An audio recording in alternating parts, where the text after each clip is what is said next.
Lucky Strike program starring Jack Benny with Mary Livingston, Rochester, Dennis Day, Bob Crosby, and yours truly, Don Wilson.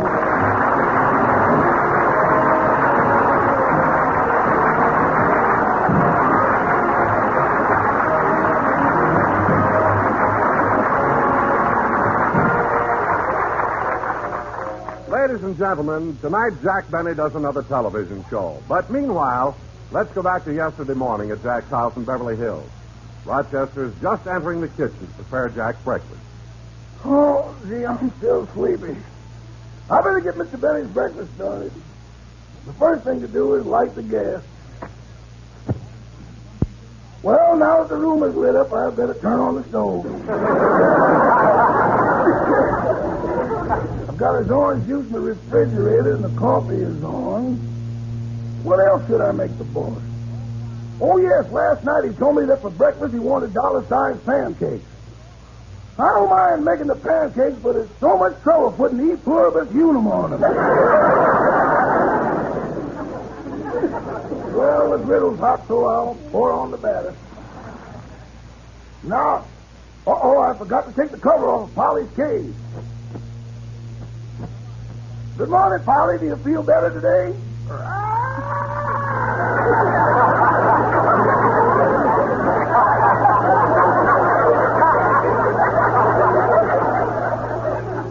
I'm sorry your little stomach is still upset.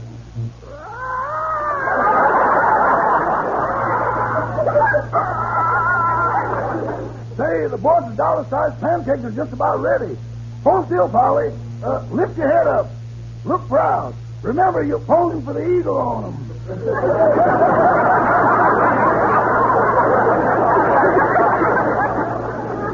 Well, everything will be ready in a few minutes now. Coming. Oh, good morning, Mr. Milkman. Good morning, Rochester. How much milk this morning? 12 quarts. And how much cream? 4 pints. Now, let's see. That's 12 quarts of milk and 4 pints of cream. Uh-huh. Well, give them to me. That's a great cow Mr. Benny has.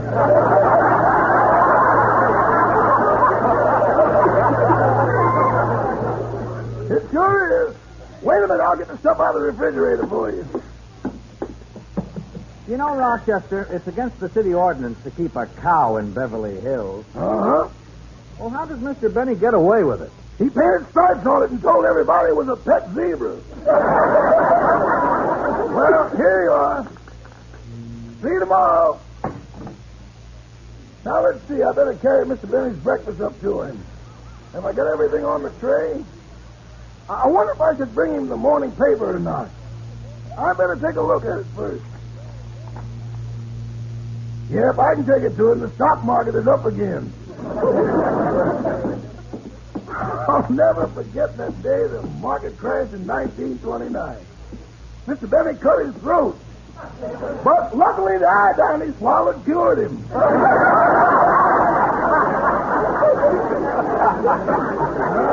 was a bad day for the boss. That was the time his hair turned gray. Even the one at the cleaners.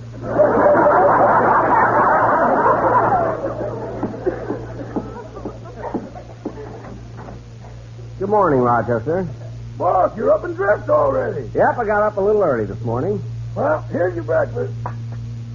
Say, this looks real good, Rochester. Oh, look at those pancakes. What's wrong? No date on them. Be a little more careful. I don't want to wind up in Alcatraz for forging pancakes. Oh, stop. I just want my food to look appetizing, that's all. This coffee is delicious. It's that new instant coffee. Instant coffee? Yeah, Mr. Coleman set it on his windowsill to cool, and it was gone in an instant.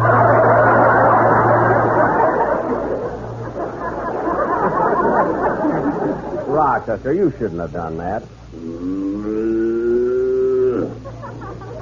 Shut up, you stupid zebra.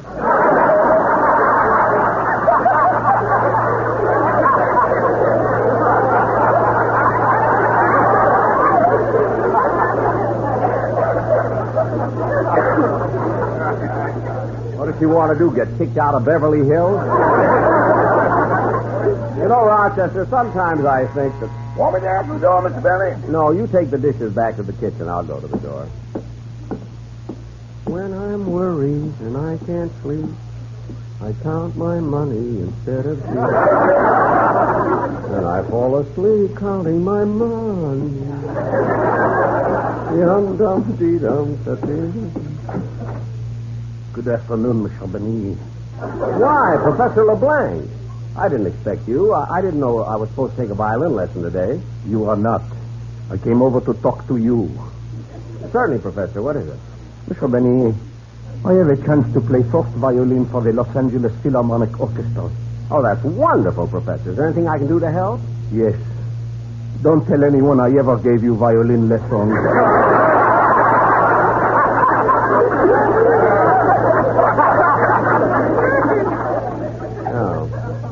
Well, in other words, you want me to give you character references. Just tell them you don't know me at all.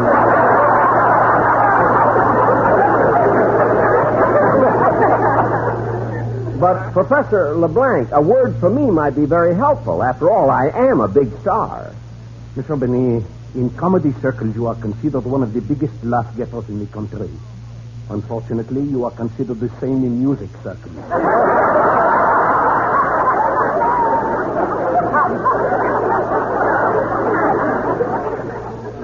Well, at least I can wish you luck.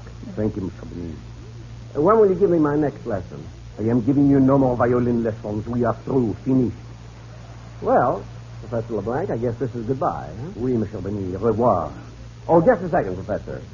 Our association has been such a long one, and now it seems to be terminating, so I'd like to give you this extra money as a little bonus. No, thank you, monsieur. I'd like to remember you just the way you are.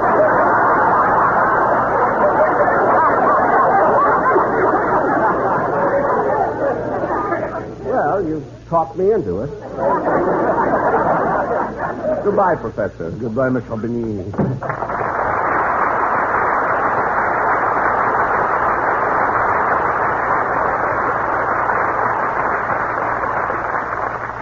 Gee, I haven't practiced my violin in months. Well, I got nothing to do today. Maybe I ought to start right now.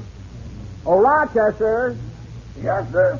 I'm going to do a little practicing. Get me my violin. Your violin? But, boss, it's broken. Broken? Yes, didn't I tell you? Last time you went out on personal appearances, you sent your violin back in your trunk, and when I unpacked it, I found it was smashed. My violin smashed? Yes, sir. It's broken to bits. You'll never be able to play it again. Well, the express company will have to pay for it. Oh, they'll be glad to. Never mind. And not only will the express company pay for it, but so will the insurance company. What do you mean? Well, don't you remember when I told my agent I was going to play on my personal appearance tour, he suggested I take out accident insurance on my violin. No, boss. That was on you. On me? Yeah, don't you remember the Blue Cross turned you over to the Red Cross, and the Red Cross declared you a potential disaster?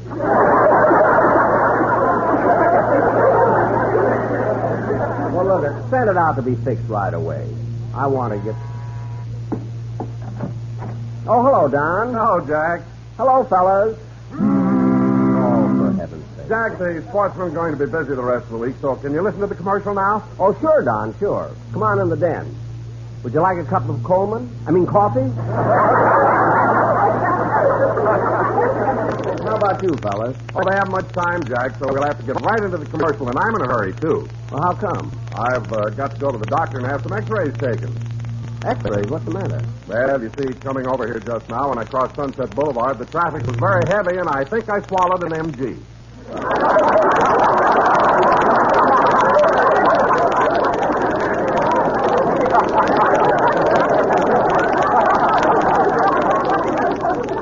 All right, Don, all right. I'll go along with your little joke.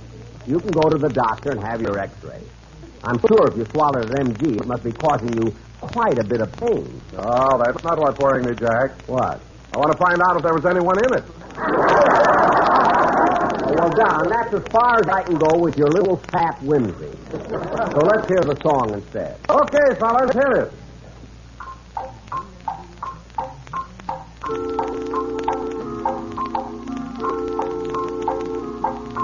Now here's a spot that works all right. It works all right, but not exactly quite. Instead of going tick-tock tick, the crazy spot goes tock-tick-tock. The experts come to hear and see. The none of them can solve the mystery. We call Professor Einstein too. He said there's nothing I can do. The man who made it rain and rain, because nobody would say why this silly clock behaves the hickory-dickory way. It has a syncopated tick, a steady rhythm really kind of quick. It has a beat that's really all right, as pleasing as a lucky strike. It's right up time, that's right up a lucky strike. It's right up time, round and firm and fully packed. It's right up time. Better tracing, that's a fact. So let's light up a lucky, puff on a lucky strike the smoke that you will love.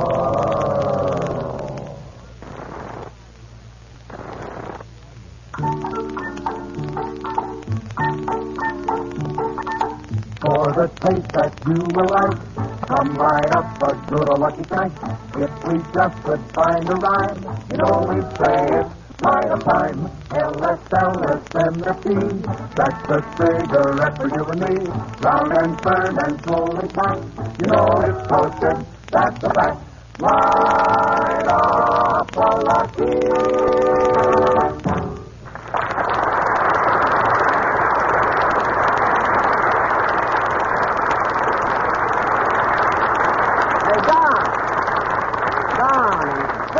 That was wonderful. It'll sound great on the show. Glad you liked it, Jack. Oh, say, before I run along, I was just thinking, if you're not doing anything, maybe we can play some golf this afternoon. Oh, I'm sorry, Don. I've got a date. You see, Dennis Day and I are going out on a picnic. Just the two of you? No, we're going with a couple of girls. Well, I hope you enjoy yourself. So long, Jack. So long. Say, look what time it is. Oh, Rochester. Yes, Mr. Benny? Did Dennis Day call? Yes, sir. He's got a cold. He won't be able to go on the picnic with you. How do you like that? And I made a date with these two girls. See, I don't know what to do. Now, who can that be? Hello, Jack. Hey, BobHope.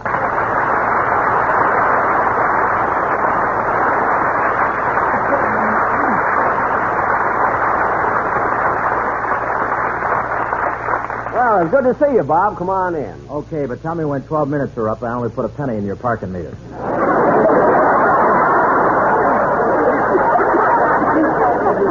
Don't worry, I'll validate your ticket. Come on in. See, it's nice of you to drop in on me like this, Bob. Well, this isn't exactly a social visit. You mean you have some business to discuss with me? Yeah, Jack, I came over here about several big business deals. What are they? Well, I'd like you for a guest star in my television show, also my radio show. I want you to play a part in my next picture, and I need 3 quarts of zebra milk.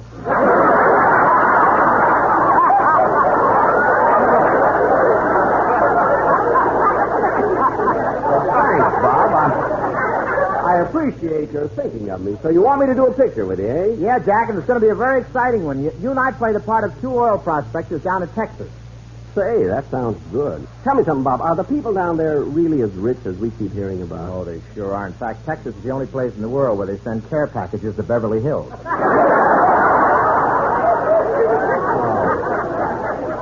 Care packages to Beverly Hills. True. Down there, Howard Hughes has declared a vagrant.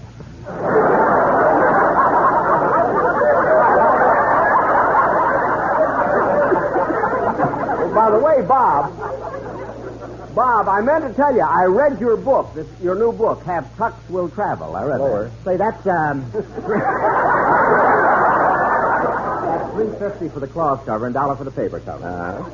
That's your regular bookstore. How'd you like what I wrote about you, Jack? Well, it was very nice, Bob, but I felt that you could have devoted more space to me in your book, considering the fact that I'm responsible for your success in pictures. How are you responsible for my success in pictures? Well, if I hadn't been so lousy, you wouldn't have gotten anywhere.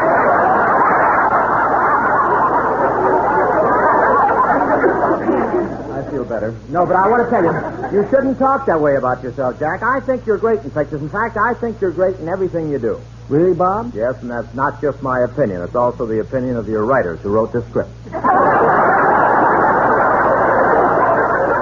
now, Jack, getting back to the picture, do you want to be in it with me? I guess so. What is it going to be called? The Road to Dallas. Hey, wait a minute. You make all of your road pictures with...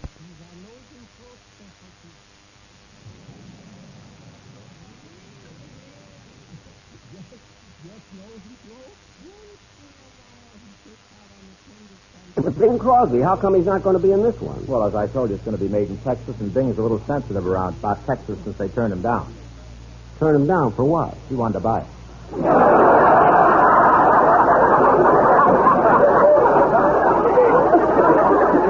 No.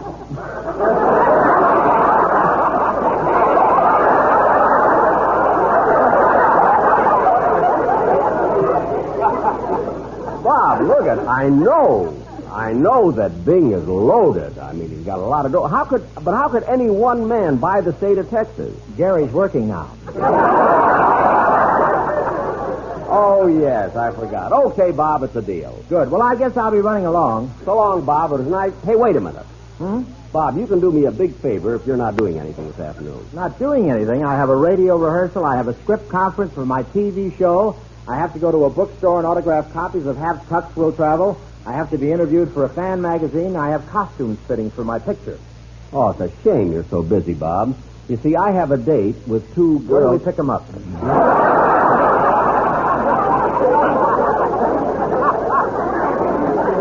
At their apartment. Now, we're late now, so I'll call the girls and tell them that you're coming instead of Dennis Day.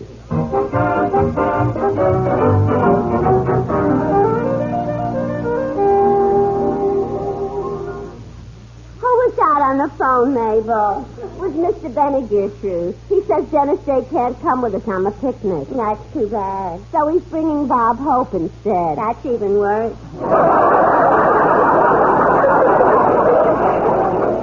What are you talking about? Well, I know a girl who's been out with Bob a couple of times, and she complained about that nose of his. That's some nose he's got. Yeah. But it can be very economical. With Bob, a girl can get kissed and have her ears pierced at the same time.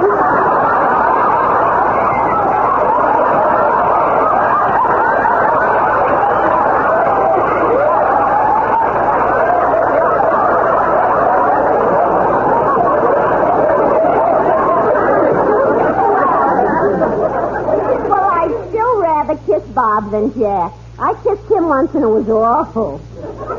What's wrong with kissing Benny? Well, with his eyes and those thick glasses, you feel like you're studying a blue bottle fly under a microscope.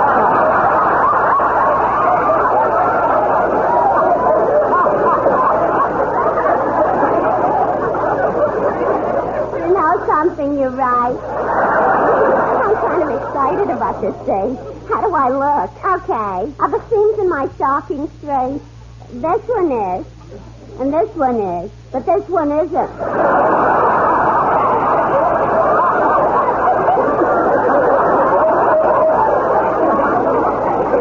Stop trying to be funny. Now, come on, let's stop arguing. We're supposed to wait in front of the house. Okay, I'm ready.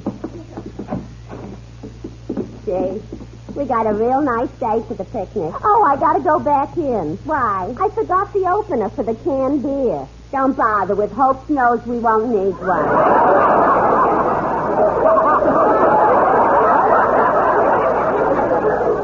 Oh, look. There they come down the block. Wave to them. I think they see us. Gee, it was real nice of you to come on this date with me, Bob. Well, don't worry, Jack. The pleasure's all mine. Oh, look. Look, there are the girls we have a date with. Those? Those? Those? Now, wait a minute. Don't look so disappointed, Bob. I'll admit they're not exactly chickens.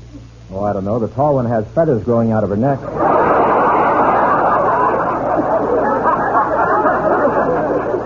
Now, look, Bob.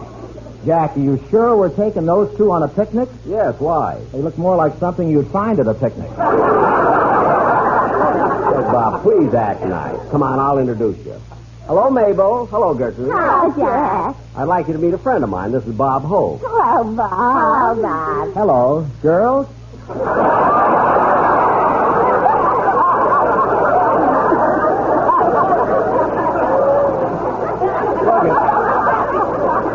Lighting the lake.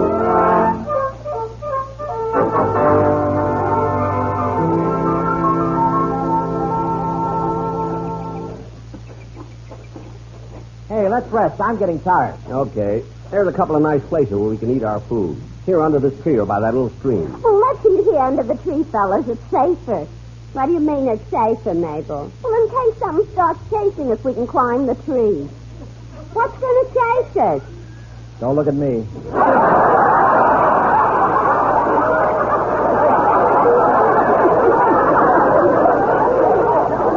Come on, let's have some fun. Let's go wading in the stream. Okay, Jack. Come on, Bob. Come on, get you. Boy, what slowpokes you are. I'm the first one to get my shoes and socks off. Hey, Mabel, look. Look what funny feet he has. Only 5 toes.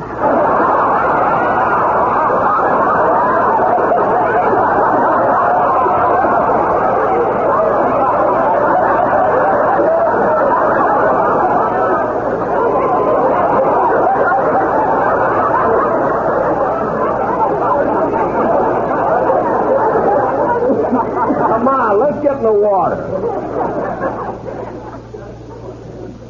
Fellas, look at that frog. Yeah, there he goes. Look, if you want to catch him, you better... Where'd he go? Where'd he go? Don't just stand there. Pull him out.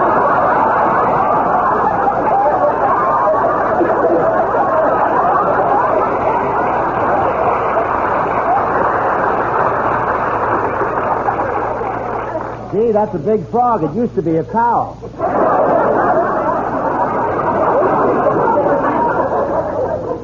This is silly. I'm getting out of here. Oh, I'm slipping. Look out, Jack. Help, I can't swim. I can't swim. Well, try standing. The water's only 3 inches deep. Come on, help me. Fill a fire. I'm getting a chill. Okay, but I haven't got any matches. I haven't got any. I haven't got any either. How we start the fire? Why don't you try rubbing your legs together?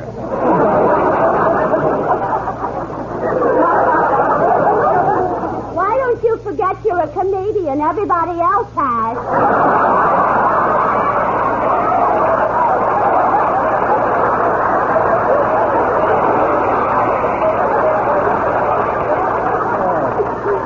Can you imagine being nice like that doing a benefit? I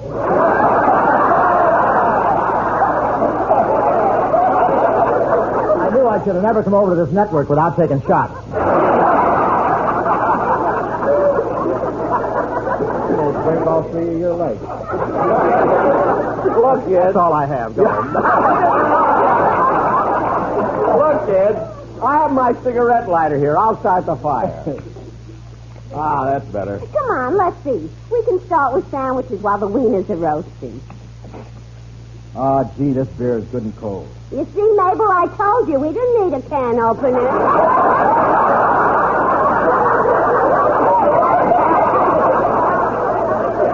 I don't miss Crosby at all tonight. Pass me one of those sandwiches, please. Here you are, Jack. Thanks. Now, let's all enjoy ourselves. Yeah, we certainly have a beautiful sunny day for our picnic. That's right.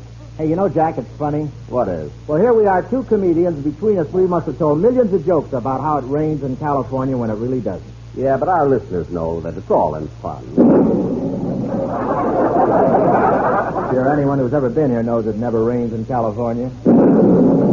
If it did rain, what would be funny about telling all the jokes, huh? That's the basic humor of the whole thing. Yeah. I'll have another chicken sandwich, Mabel. So will I. You know, Jack, we should thank our lucky stars that we live in California. Yeah, what a country. Well, it's about time we started back. Should we go get in the car? No, let's wait here till it floats by. We're downhill. Okay, here's the